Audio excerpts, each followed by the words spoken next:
அனைவருக்கும் வணக்கம் நண்பர்களே. நாம் இப்போ பார்த்துட்ருக்கிற வீடியோ பதிவு என்னென்னா, திருச்செந்தூர் முருகனின் வைரமுடி சேவை. இந்த பதிவை நாம் பார்க்கும்போது நம்ம வாழ்க்கையில் பல அற்புதங்கள் நிகழுங்க. இந்த வீடியோ பதிவை நாம் பார்க்குறது ஒரு அரியதொரு வீடியோ பதிவுங்க. இந்த பதிவில் திருச்செந்தூர் முருகன் பற்றிய பல சுவாரஸ்யமான தகவல்களையும், மேலும் திருச்செந்தூர் முருகனின் சிலை பற்றிய சுவாரஸ்யமான தகவல்களையும் இந்த வீடியோ பதிவின் மூலமாக தெரிஞ்சுக்க போகிறோம். ஸோ இந்த வீடியோ பதிவை நீங்கள் ஸ்கிப் பண்ணாமல் லைக் பண்ணிட்டு பாருங்கள். மேலும் இந்த வீடியோ பதிவை நீங்கள் லைக் பண்ணுங்கள், ஷேர் பண்ணுங்கள், கமெண்ட் பண்ணுங்கள், சப்ஸ்கிரைப் பண்ணுங்கள். கூட இருக்க பெல் பட்டனை மறக்காமல் கிளிக் பண்ணுங்கள். அப்போ தான் நாங்கள் போடுற ஒவ்வொரு பதிவும் நோட்டிஃபிகேஷன் மூலமாக உடனுக்குடன் உங்களை வந்து சென்றடையுங்க. இப்போ வாங்க வீடியோக்குள்ளே போகலாம். வீடியோக்குள்ளே போகிறதுக்கு முன்னாடி உங்களுக்கு திருச்செந்தூர் முருகனை ரொம்ப பிடிக்கும்னா திருச்செந்தூர் முருகனுக்கு அரோஹரா என்று கமெண்ட்ல 3 முறை பதிவிடுங்க. தமிழ் கடவுளான முருகப்பெருமான் 6 படை வீடுகள்லையும் குடிகொண்டிருக்கிறாரு. அதில் ஒன்று தான் திருச்செந்தூர் முருகன் கோவில். இந்த திருச்செந்தூர் முருகன் கோவில் பற்றிய பல சுவாரஸ்யமான தகவல்கள் தொடர்ந்து இந்த வீடியோ பதிவின் மூலமாக தெரிஞ்சுக்க போகிறோம். ஸோ இந்த வீடியோ பதிவை ஸ்கிப் பண்ணாமல் பாருங்கள். கோபத்தில் வியர்க்கும் திருச்செந்தூர் முருகனின் சிலை. இதை சொல்லும் போதே நமக்கு ஆச்சரியமாகவும் இருக்கிறது. அதற்கு என்ன காரணம் என்று பார்த்தால், திருச்செந்தூர் கோவில் அர்ச்சகர்கள் சந்தனத்தை அரைத்து அதில் சிறிதும் தண்ணீர் இல்லாமல் நன்றாக வடிகட்டி அதனை முருகன் விக்கிரகம் மீது முழுவதுமாக பூசி மூடிவிடுவாங்க. இப்படி இருக்க மாலை நேரத்தில் விக்கிரகத்தில் பூசப்பட்டிருக்கும் சந்தனம் சொதவென சிலை முழுக்க வழிந்தோடுவதாக ஈரமாக இருக்குங்க. திருச்செந்தூர் சுப்பிரமணிய சுவாமி கோவில் முருகன் விக்கிரகம் எப்போதும் மிகவும் சூடாகவே இருக்குங்க. சூரபத்மனை வதம் செய்வதற்காக கோபத்தில் முருகன் இருந்ததால் அவர் திருவுருவத்தில் எப்போதும் ஏத்தவாறு இருக்கிறது என்று சொல்றாங்க.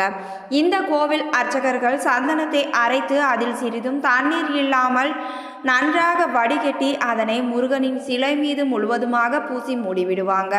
இப்படி அவர்கள் மூடுவதனால சந்தனம் சொதவென சிலை முழுக்க வழிந்தோடுவதாக ஈரமாக இருக்குங்க. முருகனின் ஆங்கிலேயர்கள் இந்தியாவை ஆண்டபோது நடைபெற்ற வரலாற்று நிகழ்ச்சி ஒன்றை தொடர்ந்து இந்த பதிவில் பார்க்கலாங்க. திருச்செந்தூரில் வசந்த மண்டபத்தில் சர்வ அலங்காரத்தில் கந்தவேல் எழுந்தருளி இருக்கிறாருங்க. 1803ஆம் ஆண்டில் திருநெல்வேலி கலெக்டராக இருந்தவர் லூசிங்டன் பிரபு ஒரு முறை திருச்செந்தூர் வந்திருந்தாருங்க. அப்போது முருகனுக்கு நடைபெற்று கொண்டிருந்த வழிபாடுகளை கண்டாருங்க. அதில் இறைவனுக்கு அளிக்கப்படும் சோடச உபசாரம் எனப்படும் 16 வகை உபசாரங்களை கண்டாருங்க. அதில் வெள்ளி விசிறியால் இறைவனுக்கு வீசுதலும் ஒன்றுங்க. அதை பார்த்து கொண்டிருந்த லூசிங்டன், விசிறியை வைத்து வீசுகிறார்களே, உங்கள் கடவுளுக்கு வியர்க்குமோ என கேலி செய்தாருங்க.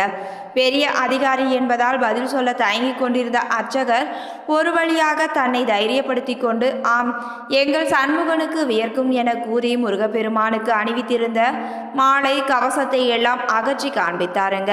அப்போது முருகப்பெருமானின் விக்கிரகத்தில் திட்டாக வியர்வை அரும்பி இருப்பதை கண்டு லூசிங்டன் வியர்ந்தாருங்க. வீடு திரும்பிய லூசிங்டன் கலெக்டருக்கு பெரிய அதிர்ச்சி காத்திருந்ததுங்க. அவரின் மனைவிக்கு திடீரென கடுமையான வயிற்று வலியால் துடித்தாருங்க. சூளை நோய் என்பார்கள்.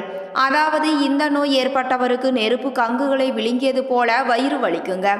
தான் முருகனின் வழிபாட்டை ஏளனம் செய்ததாலேயே தான் இப்படி ஏற்பட்டதாக உணர்ந்தாருங்க.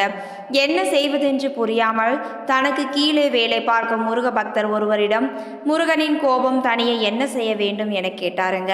அவர் கூறிய உபாயத்தின்படி முருகப்பெருமானிடம் தான் செய்தது தவறு, என்னை மன்னித்து என் மனைவியை காப்பாற்று, அப்படி செய்தால் நான் என் சொந்த செலவால் உன் ஆலயத்திற்கு தேவையான பொருட்களை வாங்கி தருகிறேன் என்று வேண்டினாருங்க. வீடு திரும்பிய லூசிங்டன் பிறகு அதிசயித்து போனாருங்க. மனைவியின் வயிற்று வலி நீங்கியிருந்ததை கண்டு அதிசயித்து போனாருங்க. உடனே அவர் வேண்டுதலின் போது சொன்னபடி வெள்ளி பாத்திரத்தை கோவிலுக்கு காணிக்கையாக கொடுத்தாருங்க. அவர் கொடுத்த பாத்திரம் இன்று பயன்படுத்தப்பட்டு வருதுங்க. அதில் லூசிங்டன் 1803 என்று முத்திரை பொருத்தி இருப்பதை இப்போதும் காண முடியுங்க. இந்த பதிவில் திருச்செந்தூர் கோவில் பற்றிய வரலாற்று உண்மையை பற்றி தெரிஞ்சுக்க போகிறோங்க. திருச்செந்தூர் கோவிலை கைப்பற்றி இங்குள்ள சிலைகளை டச்சுக்காரர்கள் எடுத்து சென்றாங்க. அதை கொடுத்து விடுமாறு அப்போது தென் தமிழகத்தை ஆண்ட திருமலை நாயக்கர் கோரிக்கை விடுத்திருந்தாருங்க. அதற்கு டச்சு படைகள் 1 லட்சம் ரியால்கள் பிணையத்தொகை கேட்டிருக்காங்க. இது நடந்தது 1648ஆம் ஆண்டு வாக்கிலங்க. ஆனால் இதற்கு மாறான கட்டுக்கதை ஒன்றுதான் இன்று வரலாறாக பேச்சு வழக்கில் இருக்குதுங்க. திருமலை நாயக்கர் 1646ஆம் ஆண்டு டச்சுக்காரர்கள் தனது ஆட்சிக்கு உட்பட்ட காயல்பட்டினம் நகரில் கோட்டை கட்டிக்கொள்ள அனுமதி அளித்தாருங்க. அந்த காலகட்டத்தில் திருமலை நாயக்கர் போர்த்துகீசியரிடம் இருந்து வணிக தொடர்பு வைத்திருந்தாருங்க. அதனால் டச்சுக்காரர்கள் கோட்டை கட்டுவதை போர்த்துகீசியர்கள் விரும்பவில்லைங்க. இதனால் டச்சு படையின் படகை பொருட்களுடன் கைப்பற்றி அதை போர்த்துகீசியர் அளித்தாங்க. டச்சு படை அப்போது மலபார், கொழும்பு போன்ற இடங்களில் கோட்டைகள் கட்டி வலுவான படைகளுடன் இருந்ததுங்க. அவர்கள் கொழும்பில் உள்ள தங்கள் தலைமையகத்திற்கு உதவி கேட்டாங்க. தலைமையகம் காயல்பட்டணத்தில் இருந்த டச்சு படைகளுக்காக 10 படகுகளில் படைகளை அனுப்பி வைத்ததுங்க. அந்த படகுகள் மணப்பாடு அருகே தரையிறங்கியதுங்க. அவர்கள் வீரராமப்பட்டணத்தில் இருந்த போர்த்துகீசியர்களின் தேவாலயத்தை கைப்பற்றினாங்க. மேலும் அந்த படைகள் முன்னேறி திருச்செந்தூர் முருகன் கோவிலையும் துப்பாக்கி முனையில் கைப்பற்றியதுங்க. இதனால் அப்பகுதி மக்கள் அச்சமடைந்தாங்க. கோயில் கைப்பற்றப்பட்டதால் தெய்வ பயமும் அவர்களிடம் சேர்ந்து கொண்டதுங்க. இது குறித்து மன்னர் திருமலை நாயக்கரிடம் முறையிட்டாங்க. திருமலை நாயக்கர் டச்சு படைகளுக்கு கடிதம் அனுப்பினாருங்க.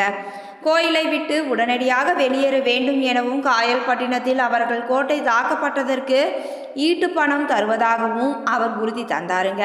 மன்னரின் கோரிக்கையை அவர்கள் கண்டுகொள்ளவில்லைங்க. அவர்கள் தூத்துக்குடியை நோக்கி முன்னேறி அதை கைப்பற்றினாங்க. இந்திய அரசிதழில் 1658 டச்சு படைகள் தூத்துக்குடியை கைப்பற்றியதாக குறிப்பும் இருக்குதுங்க. 40,000 ரியால்கள் பிணைய தொகை கேட்டிருக்காங்க. அது மிகப்பெரிய தொகை. இந்த இழுபறிகள் ஒரு பக்கம் நடந்து கொண்டிருக்க, இதற்கிடையில் திருச்செந்தூர் மக்கள் தங்களாகவே ஒன்றிணைந்து ஒரு படையை திரட்டினாங்க. 600 பேர்கள், 60 குதிரைகள், 4 யானைகள் கொண்ட ஒரு படையை உருவாக்கினாங்க. டச்சு படைகளை எதிர்த்து போரிடவும் செஞ்சாங்க. ஆனால் அந்த முயற்சி வெற்றி பெறவில்லைங்க. 50 வீரர்கள் இறந்து விட்டாங்க. 1648 டச்சு படையினர் திருச்செந்தூர் கோவிலில் உள்ள சிலைகளுடன் திருச்செந்தூரை விட்டு கிளம்பி சென்றாங்க.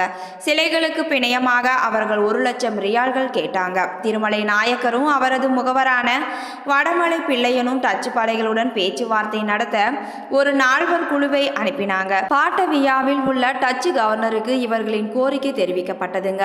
அவர்கள் திருமலை நாயக்கர் கொடுக்கும் தொகையை ஏற்றுக்கொண்டு சிலைகளை திருப்பி கொடுக்க ஆணையிடுறாங்க. 1651ஆம் ஆண்டு ஜனவரி மாதம் மீட்கப்பட்ட சிலைகள் மீண்டும் பிரதிஷ்டை செய்யப்படுதுங்க. ஆனால் இந்த சம்பவம் குறித்து பல்வேறு விதமான கதைகளும் புழக்கத்தில் இருக்குதுங்க.